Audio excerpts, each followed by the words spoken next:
Thinking about selling your home this spring in 2025? Don't make these costly mistakes. Let's get you the best deal possible. What's up, you guys? My name is Michelle, and I help first-time home buyers and first-time home sellers save time, money, and I help them avoid unnecessary stress. If you'd like to connect with me, all of the links are below in the description. Whether you need advice, a home value estimate, or if you just want to chat about the market, I got you covered. One thing I will say, as far as watching trends and being in real estate for 14 plus years, is spring is one of the best times to sell a home, but it also does come with a lot of competition. If you don't prepare properly, you could sit on the market for too long, losing out on buyers and even leaving money on the table. So how do you make your home stand out? And for top dollar, let's talk about it.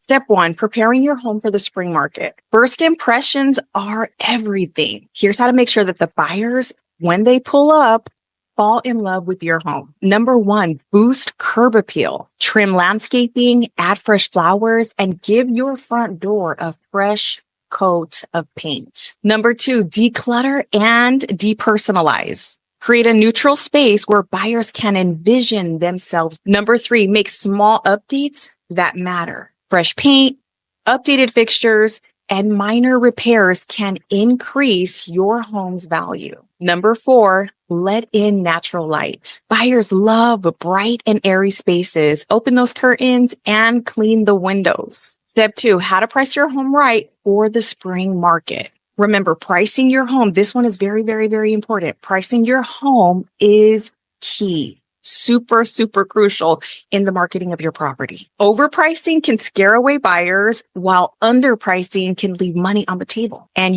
we do not want that. So the best thing to do is to research comparable sales. Look at recent sales in your area to set a competitive price. Consider the market trends. Every market is going to be different because, as we know, there's going to be some markets and some neighborhoods that are going to be a little bit more desirable than others. And it really does depend. It does depend on where the home is located, right? You know how they say location, location, location. We do a broad overview and then we really zone in to the neighborhood trends to really, really get a big picture, a real picture of where the fair market value is. And then strategic pricing. We're going to price it strategically. A well-priced home can lead to multiple offers, even a bidding war. And here's something that can seem counterproductive. Pricing your home lower than fair market value. Let's talk about that. So why is that important? And how can pricing it undervalue give you an offer that is overvalue? How does that happen? Okay, so here's a very, very typical negotiation strategy that I see a lot of homeowners have when pricing their home. Many sellers think pricing their home high gives them room to negotiate. But in reality, this right here, this could backfire. When a home is overpriced, buyers, they might not even bother looking at it. And that right there can cause it to sit on the market longer. And on the other hand, pricing it slightly below fair market value, that can create a sense of urgency, drawing in multiple buyers and leading into a bidding war. This strategy often results in a higher price because buyers don't want to miss out on the good deal. Think of it like an auction, because when there's a good deal, buyers are going to recognize that. They're going to say, wow, look at this house. It's beautiful. And look at the price. They're going to flock to your property because it represents a good deal, priced better than the home down the street, than the home a couple blocks over. And that draws in a lot of people. When more people are interested, the final price goes up. Now, we talked about pricing it too high and how that can backfire on you. Let me kind of elaborate on that a little bit for you. So when pricing it over fair market value, just to kind of leave some wiggle room in for negotiation, and it doesn't sell and the property sits on the market for way too long, the first thing that comes to a buyer's mind is, what's wrong with the property? Why didn't anyone snatch this property up? And the more it sits on the market, the more we're going to have to reevaluate and do a price improvement, aka a price reduction, to get it down to where it needs to be. And in some cases, we're going to need to bring it down a little bit more than what you would have originally listed at, a little bit under fair market value, just to kind of stimulate the market again. Step 3, my spring cleaning checklist for sellers. Check the description because I have this checklist down for you so that you can easily print it out and start checking the boxes and getting it done. This one, you guys, I'm going to put a number 1 emphasis on this one. If you guys don't do anything I mean, anything. Do this one thing. It makes a huge difference. Declutter and organize. Less is more. Remove personal property, clean, and remove excess furniture. Clear out the space. Make it look like a model home. If you guys know new builds, if you guys want to look online to see what new builds look like, that's going to be the standard and the stage.